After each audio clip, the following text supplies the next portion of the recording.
é pela imprensa, depois da delação do Youssef. O senhor ex-presidente entende que com esses fatos de milhões de dólares, reais pagos em propina, 6 bilhões de reais pagos em propina em contratos da Petrobras, segundo a estimativa da própria Petrobras, o senhor entende que o senhor não tem nenhuma responsabilidade? Nenhuma responsabilidade. Nenhuma responsabilidade. Nem sequer administrativa? Nem administrativa, porque o presidente não administra a Petrobras. Uhum. A Petrobras não é Excelência, pela ordem. A Petrobras é uma empresa, sabe, com ações na Bolsa de Valores. Ela é uma empresa privada, sabe, com uma empresa pública em que o governo tem minoria nas ações, tá? O governo efetivamente não participa da administração da Petrobras. Mas tem o controle, né? Tem o controle, mas do dia a dia não participa. Uhum. O senhor entende que não tem nenhuma responsabilidade? Excelência, novamente, não tenho nenhuma responsabilidade. Vossa Excelência já fez a pergunta, aliás, a pergunta foge da acusação feita, que está aqui em discussão, que é de um triplex, certo? Vossa Excelência já repetiu essa pergunta várias vezes. Que tipo de... Onde Vossa Excelência quer chegar com a repetição dessas perguntas?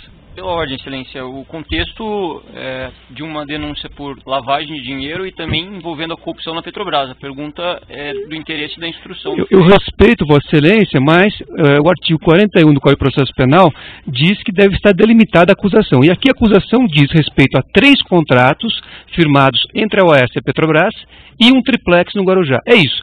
Tudo mais do que se possa dizer não é objeto dessa ação. Se Vossa Excelência quer se imiscuir em assuntos de competência hoje do Supremo Tribunal Federal, isso não é possível. Isso está sendo discutido em outra... Falou, essa denúncia envolve corrupção de contratos da Petrobras. 3. Contratos, corrupção de contratos da Petrobras. Certo. E essa denúncia envolve lavagem de dinheiro que envolve crime antecedente. O certo. Crime antecedente é a corrupção na Petrobras, incluindo esses contratos. Certo, são 3 contratos. Então, ele já respondeu sobre 3 contratos e sobre triplex. Não, ele continua respondendo, só que o senhor interrompe. Certo. Vamos Toda vez que for necessário, fica registrada a posição do defensor. Eu entendo que as perguntas têm pertinência. É uma oportunidade para o senhor ex-presidente esclarecer e se defender. Não tem aqui nenhuma afirmação de responsabilidade. Eu quero entender a posição do acusado, da defesa do senhor ex-presidente. Certo? Senhor ex-presidente, o senhor afirma que o senhor não tem responsabilidade, não tinha conhecimento. O senhor entende que teria havido alguma falha? O que o senhor entende que aconteceu nesse caso? Doutor Moro, o senhor se sente responsável da Operação Lava Jato ter destruído a indústria da construção civil nesse país? O senhor se sente responsável por 600 milhões de pessoas que já perderam emprego no setor de óleo e gás da construção civil? Eu tenho certeza que não. O senhor entende que o que prejudicou essas empresas foi a corrupção ou o combate não, à corrupção? Não, é o método de combater a corrupção. O que o senhor se refere? Não, o que eu fiz é o seguinte, é que quando... contra as pessoas que pagaram propinas? É que quando um juiz, me desculpe isso, quando um juiz e os acusadores se submetem à imprensa para poder prender as pessoas, aí tudo mais é possível, doutor. De que forma que o juiz teria submetido à imprensa? Eu vou lhe dizer uma coisa, doutor.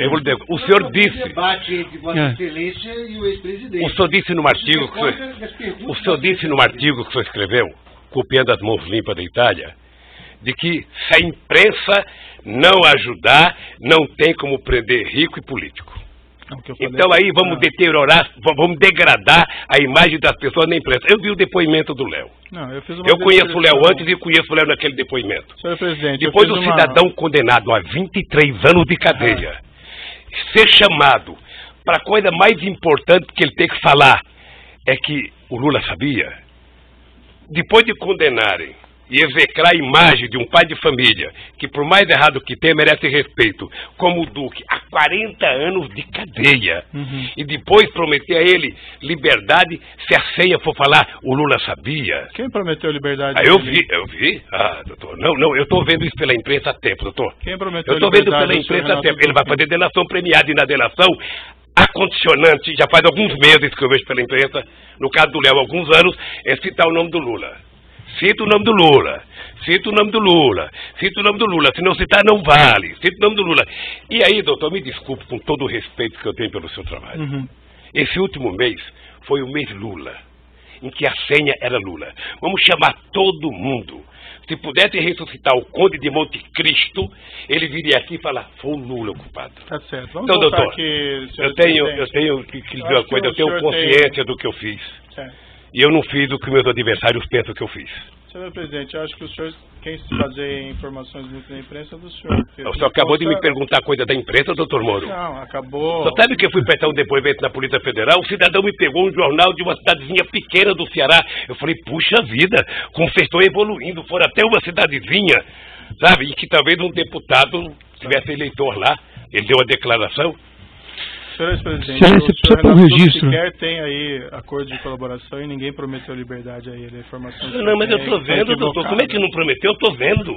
Isso acontece, eu estou vendo. O cidadão passou outro dia na televisão, um mora numa praia não sei aonde, o outro mora não sei aonde, sabe, num condomínio que só tem desembargador, o outro mora num apartamento não sei de onde, fumando charuto cubano com dinheiro roubado. Essas pessoas foram presas. Foram presas, delataram e saíram para gastar a parte do dinheiro. E os que estão presos agora, que estão condenados há tantos anos, se sentem no meio de falar, bom, se o problema é falar o nome do Lula, se fosse minha filha, vá lá. Se fosse minha mulher, mas do Lula?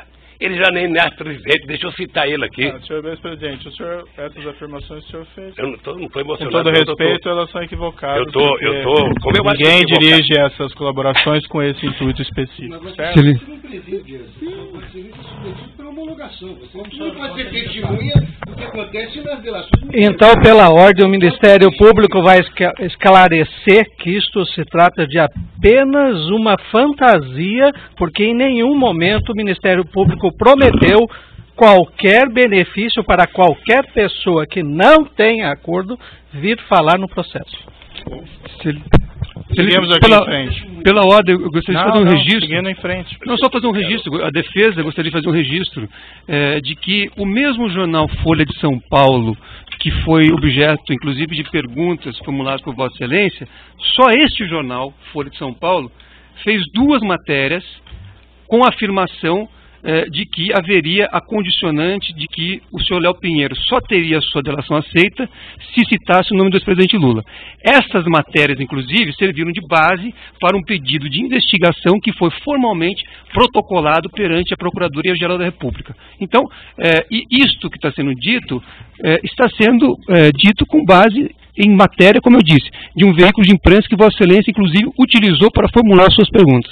Certo, mas eu formulei perguntas específicas sobre fatos concretos. Essas são específicas. Especulações, porque a investigação nem terminou e sequer o senhor Léo Pinheiro tem acordo de colaboração. Mas vamos seguir em frente aqui. Senhor ex-presidente, eu não sei se entendi, a corrupção, então, favorece a economia, o combate à corrupção prejudica? Não, estou dizendo o jeito que ela faz. Doutor, o senhor está falando... Só está falando com o presidente da República, só está falando com o presidente da República e com o partido político, que foi o partido que mais criou instrumentos legais para combater a corrupção neste país. O senhor participou da ENCLA. O senhor participava da ENCLA a convite do ministro Dipp. Sim. E o senhor sabe a seriedade da ENCLA. O senhor sabe o que acontecia. O senhor sabe o que é que nós fizemos pela primeira vez? A gente não pode esquecer, doutor Moro, que o Ministério Público, antes da Constituinte de 88, era um apêndice do Ministério da Justiça. Sim. E a bancada do PT. A bancada do PT. Mas a coordenação do Mário Covas na Comissão de Sistematização, a gente conseguiu fazer com que o Ministério Público conquistasse cidadania. E no meu governo, eu aumentei a cidadania, escolhendo pela primeira vez um desejo dos procuradores de que o procurador-geral fosse escolhido pelo próprio Ministério Público. E foi assim. Certo. Não sei se vai continuar assim. Mas mais ainda, doutor, mais ainda. Nós aprimoramos a lei da delação premiada. Nós criamos todos os mecanismos possíveis de criar para que a gente... Então, não, por favor, não coloque na minha boca que eu sou contra o combate à corrupção. Sei. Se tem um presidente que fez isso, fui eu. É que o senhor que fez aquela afirmação. Não, é que, doutor, o doutor é o seguinte, é que você pode fazer, sabe, apuração de corrupção usando inteligência e você pode fazer utilizando manchete de jornal. Sabe? São duas formas de fazer. Uma você investiga, a Polícia Federal se prepara. Prender os criminosos porque não é papel do Ministério Público investigar, é papel da Polícia Federal.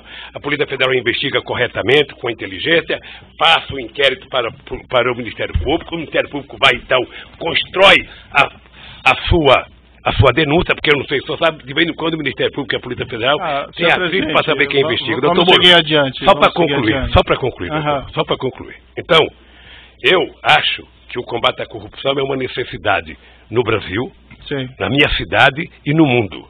Agora, tem jeito de fazer sem destruir os agentes produtivos desse país. Não, ninguém destrói um agente produtivo, senhor presidente. Mas vamos seguir adiante aqui.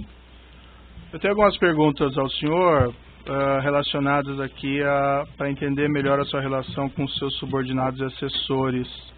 O senhor ex-presidente afirma que jamais compactou com condutas criminosas, não tinha conhecimento dos crimes praticados no âmbito da Petrobras ou do seu governo. Então eu entendo aqui que perguntas a respeito de suas atitudes em relação a crimes praticados por subordinados, assessores ou pessoas que trabalham na Petrobras ou em seu governo tem relevância para a formação da minha convicção judicial. Nesse aspecto, senhor ex-presidente, eu gostaria de fazer algumas perguntas sobre sua opinião sobre o caso denominado de Mensalão, que foi julgado pelo STF na ação penal 470. Excelência, pela ordem. Esse tema, quer dizer, opinião sobre um julgado do Supremo, me parece que não seria cabível, até porque, como eu disse, a acusação se refere a 3 contratos firmados entre a OAS e a Petrobras e um apartamento triplex no Guarujá. Então, me parece, enfim, que Vossa Excelência está ampliando em demasia os temas em discussão, o que foge àquilo que a lei determina. Então, repetir, o senhor presidente afirma que jamais compactou com os criminosos, a afirmação do senhor, não tinha conhecimento dos crimes no âmbito da Petrobras do governo. Então, pergunta a respeito de suas atitudes em relação a crimes praticados por subordinados assessores ou pessoas que trabalham na Petrobras ou em seu governo tem relevância para a formação da convicção judicial. É o juiz que vai julgar, o juiz entende que isso é relevante. Então, nesse aspecto, vou fazer algumas perguntas ao senhor, presidente, sobre a opinião sobre esse caso. E vou deixar bem claro que o senhor ex-presidente não foi acusado de envolvimento desses crimes e nem eu estou afirmando qualquer coisa nesse sentido. Só apenas aqui são questões para esclarecer a sua relação com subordinados ou assessores que possa também ter relevância para isso. Excelência, opinar sobre um julgado do Supremo Tribunal Federal, Vossa Excelência está pedindo para que o ex-presidente opine sobre um julgado, ele não é da área jurídica, ele não tem que comentar. Senhor advogado, já foi registrada a sua posição, eu vou seguir adiante. Se o seu cliente entender que não deve responder, não tem condições de responder, ele não responde. Não é questão de responder, mas é que opinião pode se discutir na academia o julgado do Supremo Tribunal Federal, mas não num interrogatório. Vossa Excelência pedir a opinião de um julgamento a quem não é da área jurídica. Certo. Ficou registrada a sua posição, eu sigo aqui. Excelência, só ficar a sua palavra pela ordem. Sim. Sempre com devido respeito. Excelência, essa proposição de Vossa Excelência de colher a opinião do interrogado acerca de um outro fato supostamente criminoso, que já foi objeto de cognição e julgamento pelo Supremo Tribunal Federal, seria mais adequado numa palestra, numa conferência, a que se convidasse o ilustre interrogando para proferir. Mas no interrogatório, eminente magistrado, isto aberra do que está disposto no artigo 187 do Código de Processo Penal. E como nós todos devemos submissão integral à lei, não é? Nós somos aqui meros operadores do direito, ninguém aqui tem poder soberano, ou é o dono do processo, ou é, digamos assim, o legislador da hora, da ocasião. Então é importante que nós sigamos os ditames do que está prescrito no exato artigo 187 do Código de Processo Penal. Indagação ao interrogando sobre os fatos delimitados que se encontram dentro do perímetro traçado pela denúncia, Excelência. Faço esse apelo respeitoso a Vossa Excelência. Se Vossa Excelência tiver interesse acadêmico aí sobre a opinião do julgado do Supremo Tribunal Federal, segundo a visão do interrogando, acho que poderia se adequar uma outra agenda. É o que eu deixo ponderado respeitosamente. Uma questão de ordem, senhor. No microfone, por gentileza. Pode passar o microfone ali. Que é uma opinião, inclusive, do devido processo legal. Mas deve o colega, com a experiência que tem, saber que na eventualidade da condenação do réu, o juiz deve fazer indagação sobre a sua personalidade. E, evidentemente, a personalidade interessa como porção